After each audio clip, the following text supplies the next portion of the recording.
maa ngi en direct. voilà ñu ngi leen di jaajëfal bu baax ci ànd bi ngeen di ànd ak ñun yaa ngi woon ci biir salle bi lan lañ fa mën a. alors jàngate. alors Albourakh ma lay nuyu di la ziar ci biir tribunal bi lañ jógee àttekat bi dañ demoon dañu duppee dem dallu ji dañu noppalu ji woon dem def seen i li nga xam ni mooy seen i dañ posé audience bi en quelque sorte bi loolu dikkaat nañ ñu toog presque 1h30 dikkaat nañ ñoom ñaar ñëpp àtte nañ leen ni ki tey jii li nga xam ne mooy tribunal bu grande instance bu Dakar bu dee lu jëm ci Omar Sow daf ko condamné li ñu ko doon toppee ci ay charge daf ko retenir di ko condamné 3 mois d'emprisonnement avec sursis maanaam du tëdd kaso day ñibbi këram ak 200 000 francs d'amende bu dee Abdou Diallo moom tamit li ñu ko toppee wàllum kàddu yi nga xam ne yëkkati na ko ba tey nee na ko je te condamne maanaam yaa def li ñu lay toppee également ñu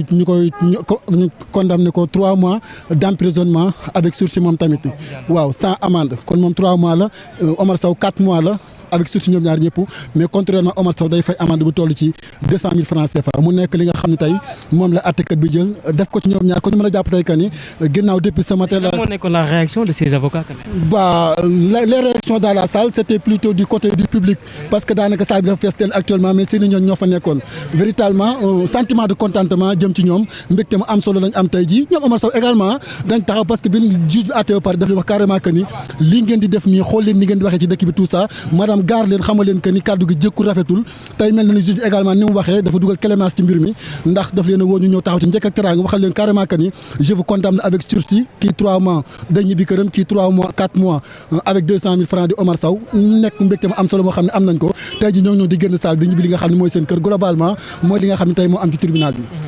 kon amul kenn koo xam ne dafay fanaan ndungu si ñoom ñëpp seen kër la ñuy fanaan. à part 2 jours yi nga xam ne jàpp na leen à 3 ñu nekkoon li nga xam ne moo di mandat de dépôt ndax flagrant délit du yàgg dañ leen di àtte tey jii tey ñëw nañ taxaw ci kanam àttekat bi àtte nañ leen Omar Sow day génn jëli bagaasam ñibbi këram kii des également day génn jëli bagaasam ñibbi këram ci benn anecdote sax Omar Sow mi wax ci salle bi que ni voilà dafa sonn di ko juj ay mbokkam naa leen dama bëgg a dem nelaw bi kon je pense que ni il aura un sommeil doux ce soir là. donc ñaata ñu déglu dafa mel ni avocat yi ñoo nekk nii. absolument waaw il paraît que li avocat ñooy génn en tout cas je pense que peut-être sax bu si c'est possible peut-être Omar Sow bon il aime beaucoup communiquer peut-être dina génn fii wax. alors waaw comme ni ñu ko waxee ci salle bi lañ nekkoon audience bi ngi reprendre 15h40 minutes presque 1h de temps de pause bi juge bi dikkee directement ñoom ñaar la woo Abdou Diallo la njëkk a woo ni ko li lay tuumaal toppee la ko yaa ko def mu nekk loo xam ni tamit d'accord na ko excuse na boppam ni ko waaw baax na mun ko jot condamné à 3 mois avec sursis mën nga ñibbi sa kër mais li ngay def ni xoolal ni ngay waxee tout ça càmbar ko tuuti ñaax ko tuuti en quelque sorte bàyyi ko mu dem mbir nit ñi kontaan avocat yi am soulagement après mu ne Omar Sow à la barre Omar Sow ñëw taxaw mu ni ko yow tamit li ngay def je te déclare coupable de te condamner 4 mois avec sursis.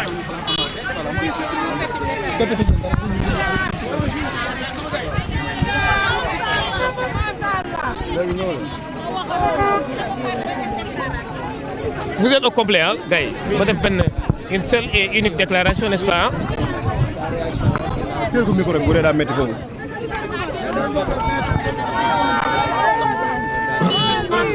C'est bon. ñu ngi lay nuyu bu baax. lan mooy doon réaction bi ginnaaw ba ngeen jógee ci biir. ñu ngi sant yàlla réaction mbégte la parce que tribunal tey bi mu dégloo avocat yi ak procureur dafa jël benn décision bu am solo lool. deuxième mooy lan mooy que ne tribunal dafa décider day relaxer day setal Omar Sow ak Abou Diallo ci délit bi ñu wooyee diffusion de nouvelles tendant à la discrimination raciale mooy di affaire xeet di ko yàqu en fait cohésion sociale bi ci nekk ñu koy mettre en jeu. alors lan la tribunal de retenir tribunal finalement de retenir benn délit diffusion de fausses nouvelles ci kaw loolu nag yéen ñëpp dégg ngeen que le tribunal def leen relaxer purement et simplement voilà. Purement et simplement. Si on peut reprendre en français d'abord quoi. Hein? Oui. Alors, le tribunal vient de rendre sa décision. Tout à l'heure, le tribunal a écouté et entendu les avocats. Le procureur de la République, qui je rappelle, avait requis à l'endroit du sieur Abou Diallo la peine de 6 mois de 15 jours ferme. Pour Omar Sow, le procureur avait requis 6 mois d'un 1 mois ferme. Alors, le tribunal, dans sa décision, a souverainement décidé de relaxer les prévenus, Omar Sow et Abou Diallo, des chefs de diffusion de nouvelles, de propos, d'avoir tenu des propos tendant à faire jeter la discrimination, tendant à la discrimination ethnique. Sur ce, nous avions plaidé la relaxe, bien sûr, et le tribunal nous a suivis sur ce point. Je retiens que le tribunal a fait preuve de sagesse et de sagacité. Le tribunal n'a fait que dire le droit. D'ailleurs, auparavant, au cours de nos plaidoiries, on a alerté l'opinion publique sur le fait qu'en droit, on ne pouvait pas les poursuivre et faire retenir leur culpabilité pour le chef d'avoir de propos tendant à la discrimination ethnique. Sur ce, donc, le tribunal nous a donné raison. C'est une décision entièrement satisfactoire pour avoir fait droit à toutes nos demandes.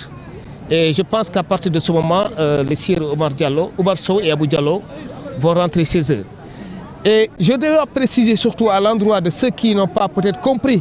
la portée et le sens de leur déclaration. Je veux dire qu'à la barre, les mêmes prévenus, à savoir Abou Diallo et Omar Sow, ont eu à repréciser leur pensée. Ils n'ont pas dit en voulant s'attaquer à une édite, non, leur s'en faut. Ils ont juste dit leur pensée en réponse à un homme politique. Et à la barre, on a essayé tant que peut se faire d'expliquer sur les circonstances dans lesquelles ces propos ont été tenus lors de cette émission. Et on a fait comprendre qu'au Sénégal, il n'y a pas de Wolof, il n'y a pas de Halpulaar, il n'y a pas de Serer, il n'y a que le Sénégalais. Le Wolof est Serer, le Serer est Halpulaar et le Halpulaar est Diola. Et vous pouvez inverser cette allégation pour l'autre sens, dans l'autre sens. Donc, voyez-vous, finalement, je pense qu'on s'est compris et ils ont eu l'occasion de repréciser leurs pensées et on a eu à mettre l'accent sur le fait qu'ils ont été de bonne foi, de très bonne foi. La preuve en est que Omar Sow, en ce qui le concerne, jusqu'après avoir proféré certains propos, a juste fait de supprimer le post Facebook qu'il avait eu à publier. Donc tout est bien qui finit bien et nous félicitons le tribunal encore une fois pour sa sagacité, sa sagesse et son sens élevé de la politique pénale et du droit pénal, qui est un droit de certitude. ci wolof maa ngi ñu ngi sant yàlla suñu clients yi bàyyi nañ leen tey mooy Omar Sow ak Abou Diallo tribunal sànq bi mu àtte dafa ne que ne li ñu doon toppee ñoom ñaar ñëpp ci kaw délit bi nga xamante ni dañ koy woowee avoir tenu des propos yëkkati ay kaddu yoo xamante ni mën na indi jaxasoo si xeet wala incompréhension le tribunal daf leen ci bàyyi lan la tribunal retenir mooy propos fausse information joxe ay xibaar yoo xamante ni yu méngoowul ak li am. Bon, de toute façon tribunal dafa jàpp ne li ma leen njëkk wax ni amul li am mooy propos yoo xamante ni méngoowul ak réalité. Donc c'est pas des bonnes informations ci kaw loolu tribunal aussi jël de benn dogal boo xamante ni am na sagesse ak compréhension mooy que ne Abou Diallo dañ ko tëj benn peine 6 mois dont 3 mois sortis de sursis autant pour moi ak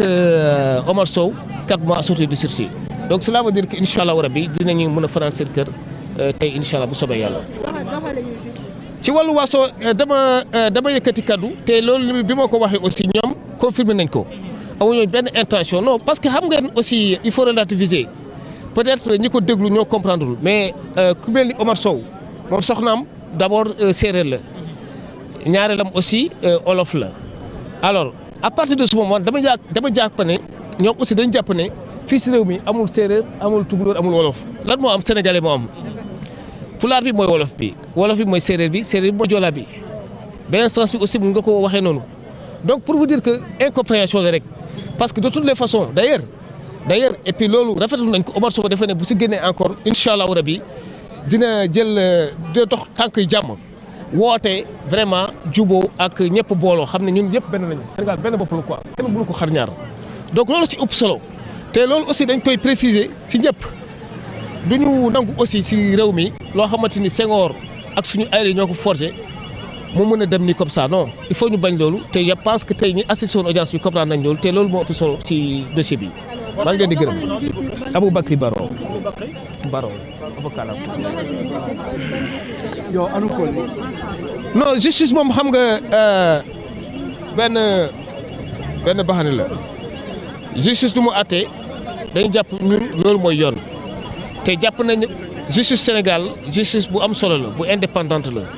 justice bu xam droit la ay magistrats yu extraordinaire ñoo fi nekk ak ay avocats yoo xamante ñu ngi def seen liggéey bu ñu gisee lii droit ñu wax droit la parce que ñun sànq bi ñu gisee ne lii méngoowul ak li droit wax dañ ko wax carrément moo tax aussi tribunal bi suivre suñu raisonnement ak suñu logique donc ñu ngi rafetlu décision justice bi juge yi yëpp ñu ngi leen féliciter même procureur il est vrai que bokkuñu camp mais aussi ñu koy féliciter parce que aussi débattre la moom wax na lu mu xalaat ñun aussi ñu wax lu ñu xalaat tribunal finalement moo ñu àtte te tribunal bi mu àtte tey daf ñoo jox ñun dëgg ñu ngi koy rafetlu bu baax jërëjëf l'avocat comme nag moom moo doon àddu noonu jëmale ci li nga xam ne moom mooy les faits fii nga xam ne moom moo ci tribunal bu